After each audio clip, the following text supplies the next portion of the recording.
प्यारे विद्यार्थियों, नमस्कार। बृहन मुंबई महानगर पालिका शिक्षण विभाग वर्चुअल ट्रेनिंग सेंटर में आप सभी का हार्दिक स्वागत है। आपका वर्चुअल मार्गदर्शक जयप्रकाश आर मिश्रा। चलिए हम सीखने के लिए तैयार हो जाते हैं। आज हम लोग कक्षा 9वीं विषय विज्ञान और प्रौद्योगिकी, जिसको हम साइंस एंड टेक्नोलॉजी बोलते हैं, आज का अपना प्रकरण है बच्चों अंतरिक्ष अवलोकन, दूरबीनें, दूरदर्शी। इस पार्ट में हम लोग 2 वीडियो सीखेंगे बच्चों। आज हम पार्ट 1 के बारे में बताएंगे, जिसको इंग्लिश में बोलते हैं ऑब्जर्विंग स्पेस टेलीस्कोप्स। बच्चों बहुत ही इंटरेस्टिंग है कि अंतरिक्ष में क्या क्या है, वो कैसा दिखाई देता है, इसके बारे में हम इस पाठ में जानकारी लेंगे। इस पाठ में क्या क्या है बच्चों और क्या क्या हम सीखेंगे। अंतरिक्ष अवलोकन, दूरबीनें, दूरदर्शी, इसमें है प्रकाश के रूप, जिसको हम बोलते हैं फॉर्म्स ऑफ लाइट। दूसरा है दूरबीन और दूरबीनों के प्रकार, जिसको हम बोलते हैं telescope and types of telescopes. अंतरिक्ष की दूरबीन, टेलीस्कोप इन स्पेस। भारतीय अंतरिक्ष अनुसंधान केंद्र इसरो, जिसको Indian Space Research Organisation ISRO बोलते हैं। तो बच्चों अपने वैज्ञानिकों ने पहले शुरुआती में दौर में कल्पना की थी, और आज वो सभी कल्पनाएं जो साकार होती नजर आ रही हैं, साकार हो भी रही हैं। तो बच्चों उससे बहुत सारे लाभ भी हैं, विज्ञान प्रगति कर रहा है, उससे कुछ हानियां भी हैं। अपवाद हर जगह होते हैं, ऐसा नहीं है। तो बच्चों हम लोगों ने आकाश का निरीक्षण किया है। आकाश और स्पेस में हमें अंतर भी दिखाई देता है। बच्चों पुराने समय से ही मानव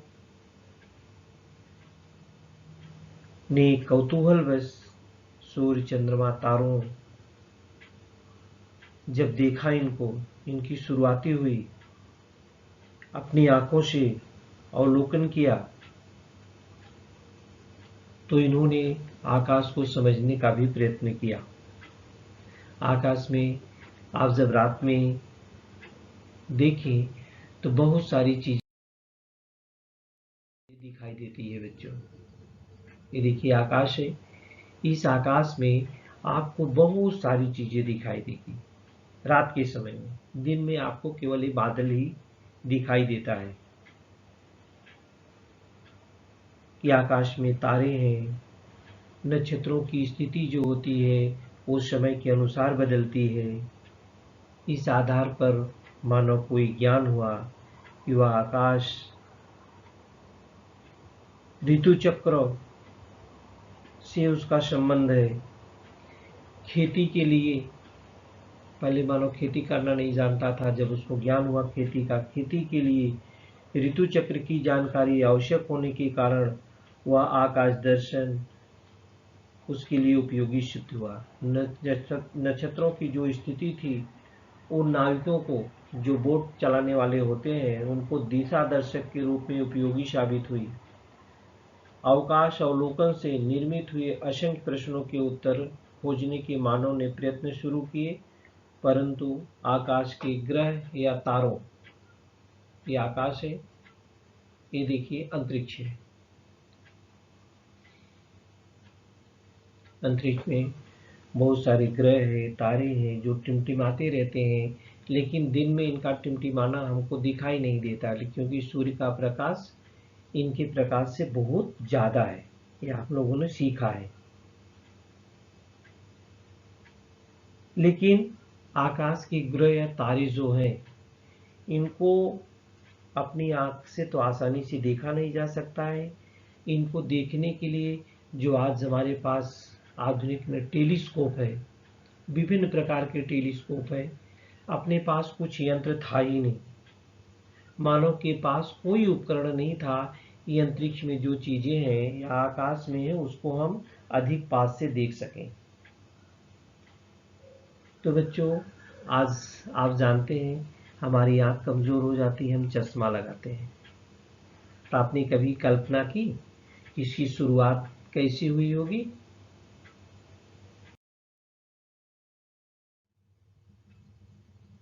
ये देखिए, विभिन्न सैटेलाइट है, आकाश के ग्रह है। ये सभी क्या है? आकाश में ग्रह, बुध, शुक्र, पृथ्वी, मंगल आपने पढ़ा है। कुछ ग्रह नेचुरल है, कुछ आर्टिफिशियल भी ग्रह स्थापित कर दिए गए हैं। इस चश्मे की बात, हमने ग्लासेस की बात की है बच्चों। तो चश्मा निर्मित करने वाले जो अनुसंधानकर्ता थे, हांस लिपर्शे, इनका चित्र है। हांस लिपर्शे ने 1608 में आविष्कार किया कि दो लेंसों को एक दूसरे के सामने रख कर देखने पर दूर की जो वस्तु होती है वो नजदीक दिखाई देती है, और पहली दूरबीन बनाई उन्होंने। उसके पश्चात 1609 ईस्वी में गैलीलियो ने दूरबीन बनाकर उसका उपयोग अंतरिक्ष के अध्ययन के लिए किया। उन्हें यह स्पष्ट हो गया कि आंखों से देखे जा सकने वाले तारों से अधिक तारे अंतरिक्ष में हैं। जितने तारे आप देखते हैं नीचे से ना, उससे कई गुना तारे अंतरिक्ष में हैं।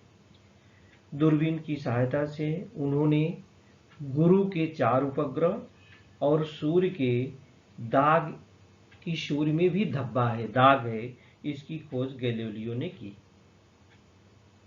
तो जो बच्चों गैलीलियो की दूरबीन है, गैलीलियो की जो दूरबीन है वो पिछले 400 वर्षों में दूरबीन तकनीक और संपूर्ण अंतरिक्ष विज्ञान और प्रौद्योगिकी में मानव द्वारा की गई प्रचंड प्रगति के कारण ही इस विश्व का अत्यंत विस्मयकारी चित्र हमारे सामने उपस्थित है। केवल खोज के लिए नहीं, अपने दैनिक जीवन की शुभ सुविधाओं के लिए आज अंतरिक्ष विज्ञान और प्रौद्योगिकी उपयोगी सिद्ध हो रहे हैं। अंतरिक्ष अवलोकन के लिए, अंतरिक्ष को देखने के लिए, उसका निरीक्षण करने के लिए दूरबीन का उपयोग किया जाता है। लेकिन बच्चों, एक ही प्रकार की दूरबीन में अंतरिक्ष का संपूर्ण निरीक्षण किया जा सके, ये असंभव है। वहां पर भिन्न भिन्न प्रकार की दूरबीनों का उपयोग किया जा रहा है। क्या हम दूरबीन को अंतरिक्ष में स्थापित कर सकते हैं? ये सारी बातें मानव के दिमाग में चल रही हैं। जो प्रकाश है बच्चों, जिसके द्वारा आप अंधेरे में नहीं देख सकते हैं, रात हो जाती तो आपको दिखाई नहीं देता, प्रकाश के माध्यम से किसी कोई वस्तु को हम देख सकते हैं। तो प्रकाश के बच्चों बहुत सारे रूप हैं। प्रकाश के क्या है? बहुत सारे रूप हैं। प्रकाश के विविध रूप, इसको बोलते हैं डिफरेंट फॉर्म्स ऑफ लाइट। ये देखिए, ये डिफरेंट फॉर्म ऑफ लाइट है। प्रकाश इलेक्ट्रोमैग्नेटिक वेव है, माने विद्युत चुंबकीय तरंग है। इसका वेवलेंथ जो है, तरंग दैर्ध्य जो है, प्रकाश का एक गुणधर्म है। जिस प्रकाश की तरंग दैर्ध्य लगभग 400 nm से 800 nm के बीच होती है, माने किस प्रकाश को हम देख सकते हैं बच्चों। nm माने नैनोमीटर होता है। nm मीन्स क्या होता है? नैनोमीटर, उसको हम नैनोमीटर पढ़ते हैं। तो जिस प्रकाश की तरंग दैर्ध्य लगभग 400 nm से 800 nm के बीच होती है, उसी को हम देख सकते हैं। उसी प्रकाश को हमारी आंखें देख सकती हैं। इसे हम दृश्य प्रकाश भी कहते हैं। परंतु इस तरंग दैर्ध्य के अतिरिक्त तो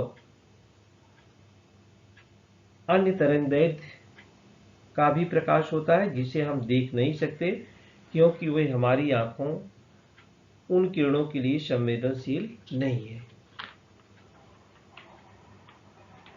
यहाँ पर आप तालिका देख रहे हैं, जिससे रेडियो वेव्स होती है, उनकी तरंग दैर्ध्य लगभग 20 सेंटीमीटर से अधिक होती है। सूक्ष्म तरंगे जो है, ये सूक्ष्म रेडियो तरंगे हैं। सूक्ष्म तरंगे जिसको माइक्रोवेव्स कहते हैं, 0.3 mm से 20 mm तक होती है, mm तक होती है। यहाँ पर अवरक्त तरंगे हैं 800 nm से 0.3 nm तक होती हैं। दृश्य प्रकाश किरणें हैं विजुअल लाइट रेज। इसकी तरंगदैर्घ्य जो होती है, वेवलेंथ जो होती है, वो 400 nm से 800 nm के बीच होती है। पराबैंगनी किरणें जिसको अल्ट्रावायलेट रेज कहते हैं बच्चों, इसकी तरंगदैर्घ्य 300 pm से 400 nm तक होती है। क्षय किरणें, एक्सरे जो आप निकालने जाते हैं, उसकी जो तरंगदैर्घ्य होती है 3 pm से 300 pm तक होती है। गामा किरणें 3 pm से कम होती है। तो बच्चों, जिसका वेवलेंथ जो होता है 400 nm से 800 nm के बीच होता है, उसी प्रकाश को हमारी आंखें जो होती है आसानी से देख सकती हैं। पीएम का मतलब होता है पिकोमीटर। एक पिकोमीटर में 10⁻12 मीटर होता है बच्चों, और एक नैनोमीटर में 10⁻9 मीटर होता है। तो केवल दृश्य प्रकाश की किरणें जो है उसी को देखने की हमारी आंखों में क्षमता है। इसलिए अंतरिक्ष से आने वाले दृश्य प्रकाश को देखने के लिए हम दृश्य प्रकाश दूरबीन अर्थात सादे लेंस या दर्पण से बनाई गई दूरबीन का उपयोग करते हैं। परंतु अनेक खगोलीय पिंडों से हमारे अंतरिक्ष में अनेक खगोलीय पिंडों से दृश्य प्रकाश के अतिरिक्त अन्य प्रकार का भी प्रकाश निकलता है। जैसे ये उदाहरण आपने देखा, रेडियो तरंगें, क्षय किरणें, गामा किरणें इत्यादि प्रकार की प्रकाश किरणों को ग्रहण करने के लिए, उनके स्रोतों का अध्ययन करने के लिए हमें विभिन्न प्रकार की जो दूरबीन है उसकी आवश्यकता होती है। ये दूरबीन कितने प्रकार की होती है इसके बारे में हम आगे चर्चा करेंगे।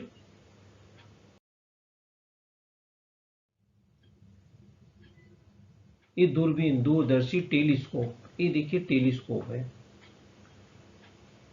तो हमने कहा दृश्य प्रकाश की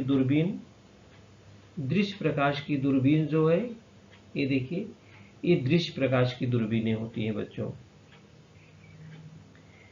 जो दृश्य प्रकाश की दूरबीनें होती हैं, दृश्य प्रकार को देखने के लिए हमने कहा या तो सादे लेंस का उपयोग करते हैं या दर्पण से बनाई गई दूरबीन का उपयोग करते हैं। इसमें बच्चों 2 या अधिक लेंस लगे होते हैं इसमें दृश्य प्रकाश दूरबीनों में।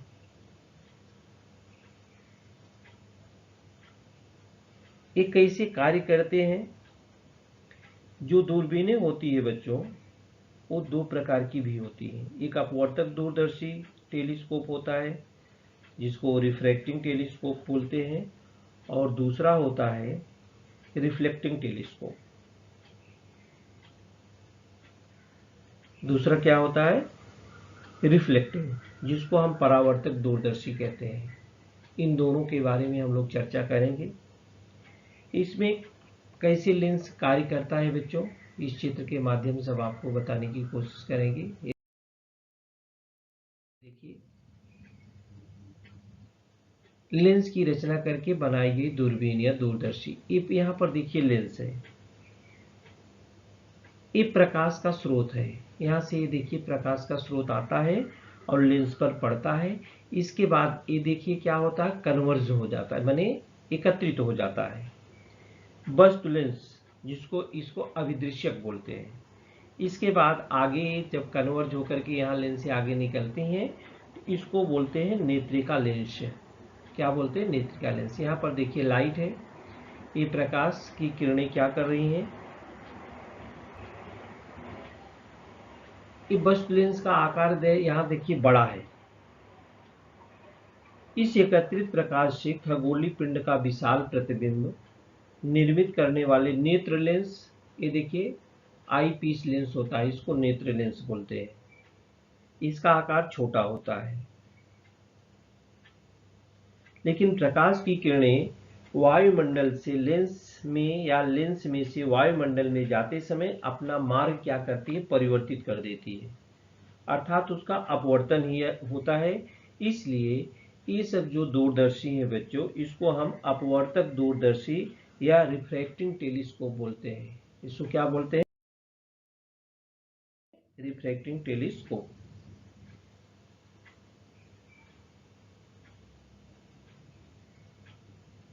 ये है रिफ्लेक्टर। ये रिफ्लेक्टिंग टेलीस्कोप है। हमने कहा दो प्रकार के टेलीस्कोप होते हैं बच्चों। दृश्य प्रकाश दूरदर्शी में आने वाली कठिनाइयों को दूर करने के लिए हमारे वैज्ञानिकों ने अवतल दर्पण से दूरदर्शी बनाए जा सकते हैं। इसमें अवतल दर्पण द्वारा क्या होता है? प्रकाश का परावर्तन होता है, रिफ्लेक्शन होता है। इसलिए इन लोगों के मन में परावर्तक दूरदर्शी माने रिफ्लेक्टिंग टेलीस्कोप की आवश्यकता महसूस हुई। इसमें पिंड को तेजस्वी प्रतिबिंब प्राप्त करने के लिए बड़े दर्पण आवश्यक हैं। इसमें बड़े दर्पण आवश्यक होते हैं बच्चों। ये देखिए, ये स्टार है, ये क्या है? तारे हैं अपने आकाश में, और ये गैलेक्सी है, मुझे जिसको आकाशगंगा बोलते हैं। तो बड़े दर्पण हुआ तो उन्होंने क्या किया? अनेक टुकड़ों को जोड़कर बड़ा दर्पण बनाया जा सकता है। उनका वजन भी उतने आकार के लेंस की अपेक्षा कम होता है। तो दर्पणों द्वारा प्राप्त हुए प्रतिबिंबों में रंगों की त्रुटियां नहीं होती, और निरी आंखों से कभी भी दिखाई न देने वाले अति दूर स्थित जो तारे हैं, गैलेक्सी हैं, इसको हम इस प्रचंड दूरदर्शी से, बड़ी दूरदर्शी से क्या होता है? देख सकते हैं। ऐसी कल्पना इन लोगों ने किया। तो कैसे बनाया इन लोगों ने, ये देखते हैं। ये देखिए, अवतल दर्पण पर आधारित दूरबीनों में न्यूटन पद्धति की दूरबीन, दो दूरबीन है बच्चों इसमें। एक न्यूटन पद्धति की दूरबीन है, दूसरा कैशे-ग्रेन पद्धति की दूरबीन है।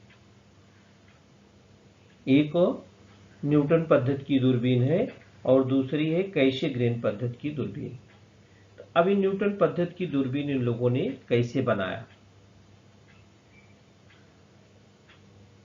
तो आजकल दो दूरबीनें प्रचलित हैं, न्यूटन पद्धति की दूरबीन और कैशे-ग्रेन पद्धति की दूरबीन। तो न्यूटन पद्धति की जो दूरबीन है, न्यूटोनियन टेलीस्कोप बोलते हैं इसको। ये देखिए, कॉनकेव मिरर, ये क्या है? कॉनकेव मिरर है, जिसको हम अवतल दर्पण बोलते हैं। कॉनकेव मिरर, जिसको हम क्या बोलते हैं? अवतल दर्पण है। ये लाइट सोर्स, जिसको हम प्रकाश स्रोत बोलते हैं। ये आई पीस लिखा है, जिसको हम नेत्रिका बोलते हैं। और यहाँ पर एक प्लेन मिरर है, जिसको हम समतल दर्पण बोलते हैं। और ये लाइट सोर्स है, ये भी प्रकाश का स्रोत बोलते हैं इसको। तो बच्चों, न्यूटन पद्धति की दूरबीन में जो अंतरिक्ष से आने वाली प्रकाश किरणें होती हैं, अंतरिक्ष सोर्स है ना, तो प्रकाश तो हमको सूर्य से मिलता है, वहां से आ रही है। देखिए यहाँ पर ये अवतल दर्पण से क्या करती हैं? अवतल दर्पण से पर पड़ती है, तो ये क्या होती है? परावर्तित हो जाती है। क्या होती है? परावर्तित होती है। इन परावर्तित किरणों के दर्पण के नाभि के पास अभिसरित होने के पहले इस समतल दर्पण उनका मार्ग, ये देखिए, समतल दर्पण उनका मार्ग क्या कर देता है? समतल दर्पण है ना, इस पर पड़ी, ये हो गई समतल दर्पण से टकराने के बाद इधर चली गई। समतल दर्पण उनका मार्ग परावर्तित करता है। समतल दर्पण उनका मार्ग परिवर्तित करता है। इधर से आई लाइट सोर्स, देखिए इधर से लाइट सोर्स आ रहा है, ये भी अवतल दर्पण के बाद परावर्तित होने के बाद ये भी कहाँ जा रहा है? समतल दर्पण पर जा रहा है, प्लेन मिरर पर। ये भी परावर्तित कर दे रहा है, ये भी जाके इधर मिल जा रहा है। यहाँ पर आई पीस नेत्रिका है। इस कारण ये किरणें दूरबीन के बेलन की लंब दिशा में एक बिंदु पर एकत्र आती हैं, और वहां पर आई पीस है, नेत्रिका है। वहां हम वस्तु का अभिवर्धित प्रतिबिंब देख सकते हैं। ये न्यूटोनियन टेलीस्कोप था। यहाँ पर देखिए, वही चित्र यहाँ पर भी दिखाई दिया, पहले चित्र में भी अवतल दर्पण है। ये प्रकाश स्रोत आ रहा है, परावर्तित हो रही है, यहाँ पर समतल दर्पण है, इसे परावर्तित हो रही है, यहाँ पर नेत्रिका पर, यहाँ पर जो है वस्तु का अभिवर्धित प्रतिबिंब हम यहाँ पर देख सकते हैं। वस्तु पर जो अभिवर्तित जो प्रतिबिंब है उसको हम देख सकते हैं। तो बच्चों, जो दूरबीन की हम चर्चा कर रहे हैं, दृश्य प्रकाश की दूरबीन है, रिफ्रैक्टिंग टेलीस्कोप और रिफ्लेक्टिंग टेलीस्कोप। रिफ्लेक्टिंग टेलीस्कोप में ये न्यूटन पद्धति की दूरबीन है और कैसे-ग्रेन पद्धति की दूरबीन है। आगे हम आपको कैसे-ग्रेन पद्धति की दूरबीन के बारे में बताएंगे, वो कैसे काम करता है। कैसे-ग्रेन में भी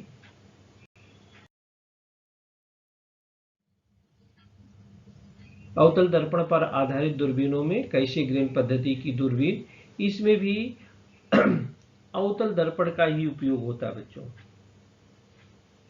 कैसे-ग्रेन में भी ये देखिए अवतल दर्पण ही है, ये अवतल दर्पण का ही उपयोग होता है।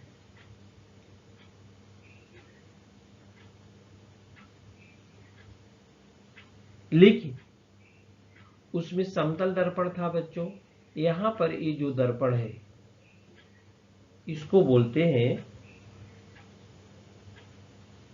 उत्तल दर्पण।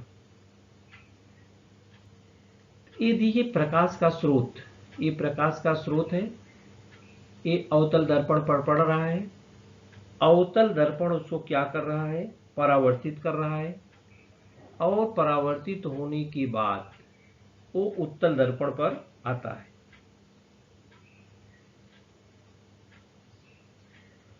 पुनः उत्तल दर्पण क्या करता है, वह अवतल दर्पण की ओर उसको फिर परावर्तित कर देता है। ये देखिए परावर्तित होने के बाद ये प्रकाश का स्रोत है, इधर ये प्रकाश का स्रोत है,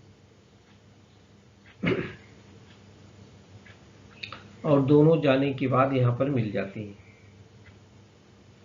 तो अवतल दर्पण के केंद्र के पास स्थित छिद्र द्वारा दूसरी ओर जाकर वहां पर नेत्रिका है, ये नेत्रिका है बच्चों, ये यहां पर मिलती है। ये देखिए चित्र यहाँ पर है, ये लाइट सोर्स है जिसको हम प्रकाश स्रोत बोलते हैं। लाइट सोर्स को क्या बोलते हैं, प्रकाश स्रोत। कॉन्वेक्स मिरर है, कॉन्वेक्स मिरर, उत्तल दर्पण, ये उत्तल दर्पण है, और ये कॉनकेव मिरर है, इसको अवतल दर्पण बोलते हैं, और ये आई पीस को नेत्रिका बोलते हैं। आई पीस को क्या बोलते हैं बच्चों, नेत्रिका बोलते हैं। ये देखिए प्रकाश की किरणें जो है, ये प्रकाश की किरणें कहां पर पड़ती हैं, ये अवतल दर्पण है, कॉनकेव मिरर पर पड़ती हैं, और कॉनकेव मिरर पर पड़ने के बाद परावर्तित होती है ये किरणें। ये देखिए परावर्तित हो रही हैं,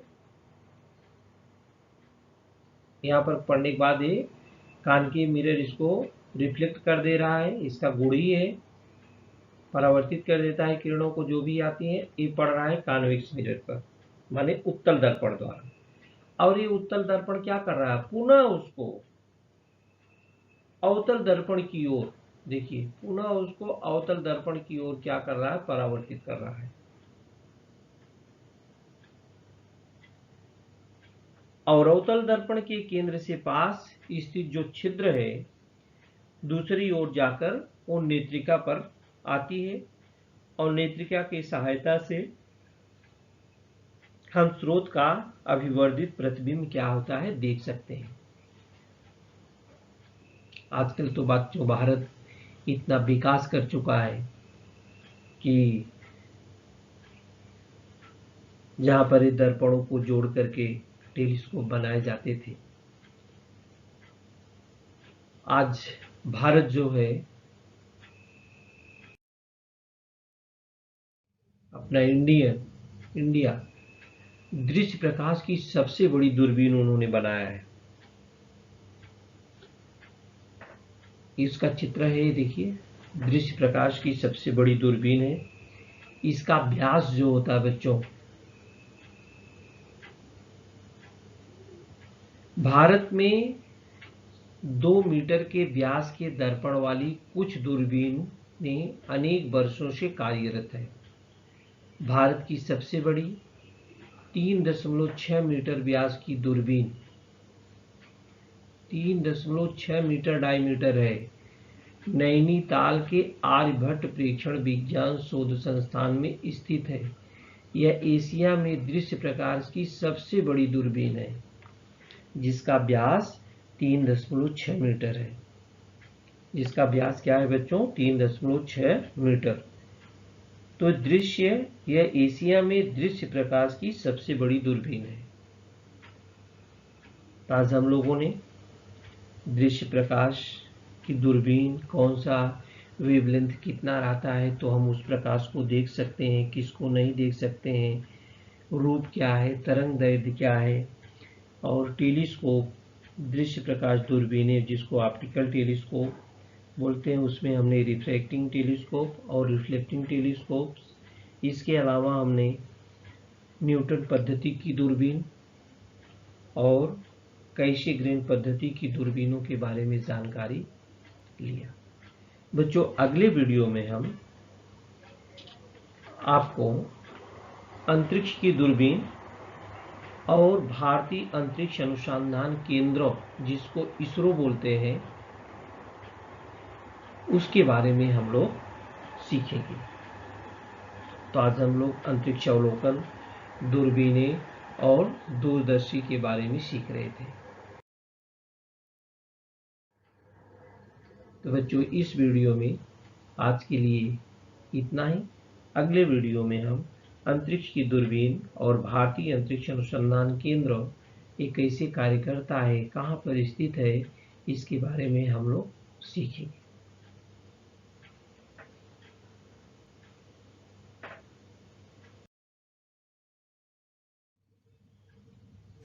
प्यारे विद्यार्थियों, हमने जो आज सीखा, हमें पूर्ण विश्वास है आप उसको अच्छी तरह से सीख चुके हैं और उसका आप अच्छी तरह से अभ्यास भी करेंगे। आज के लिए इतना ही। धन्यवाद।